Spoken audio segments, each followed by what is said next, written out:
Hello mga mi! So today is my check-up day and kakauwi ko lang. And 35 weeks na tayo. Kaya malapit-lapit na talaga tayong mangitlog. Konting push na lang, konting kembot na lang. Share ko lang din guys, nung last check-up ko kasi June 29. Medyo kulang kasi yung tubig ni baby noon. Parang nasa 9 something lang siya. Sa ganun yung computation niya. And kulang talaga siya sa tubig. And then ayun, recommended doc na kailangan maka 2.5 liters ako ng water every day. So ayun, ginawa ko naman siya. Nakaka 2.5 liters ng water ako every day. And ngayon, nagpa-check up na ako is okay na siya. Okay na ulit yung water niya. At dahil nga gusto ko talaga mag-normal delivery mga mi, more on gulay and fish na lang talaga ako. And then more on fruits na lang ako. Kung pa 7 months kasi ko talagang di ako maawat sa matatamis at ice cream mga mi. Talagang for that eat ako ng mga matatamis. So noong June 29 is 2 kilos na siya. And then kinabahan nga ako nitong magpapa-check up ako ngayon. Baka kasi ako nasa 3 kilos na siya. And ayun, thank God, 2.3 kilos pa lang naman siya. Hindi pa naman siya ganun kalaki. Kaya pang i-normal. And ayun, sabi ni Doc, good thing na malikot siya sa tummy ko. As in, super likot talaga. As in, nagtatumbling siya sa loob. Nakapwesto na din siya and naiba ulit yung EDD ko. Naging August 14 naman siya.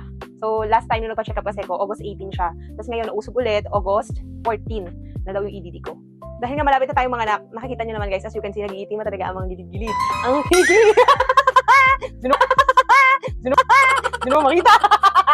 Nagiitima na yung mga leg ko, ang singit-singit. Ang kilikili! Lalagyan ko ng heart.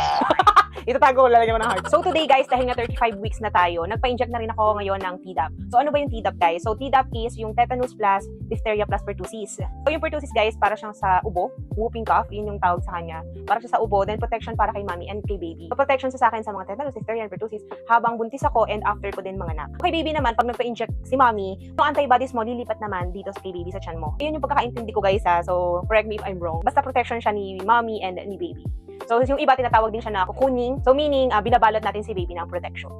So, mahalaga talaga guys na magpa-inject ng Tdap pag buntis kayo. So, the best time daw na magpa-inject ng Tdap is around 27 weeks to 36 weeks. So ako dahil 35 weeks na ako, pa-inject na ako. Compare dun sa unang inject ko guys, dun sa may tetanus, mas mabigat siya sa braso. And then, itong Tdap naman is sakto lang.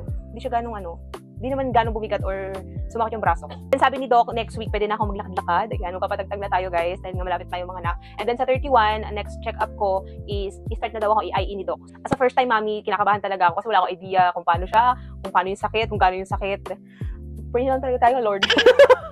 Nag-i-start na nga din pala ako na i-ready yung mga gamit naming dalawa. Lalagay ko na lahat sa bag, iayos ko na din lahat para anytime na mangitlog na tayo is naka-ready na lahat. Dumaan nga din kami saglit dito sa Pure Gold guys para bumili ng mga kulang ko pa na gamit. So pray for me guys na makapag-safe delivery tayo, makapag-normal delivery tayo. Gusto ko talaga guys makapag-normal. Ayoko ng CS kasi mas matagal yung sakit.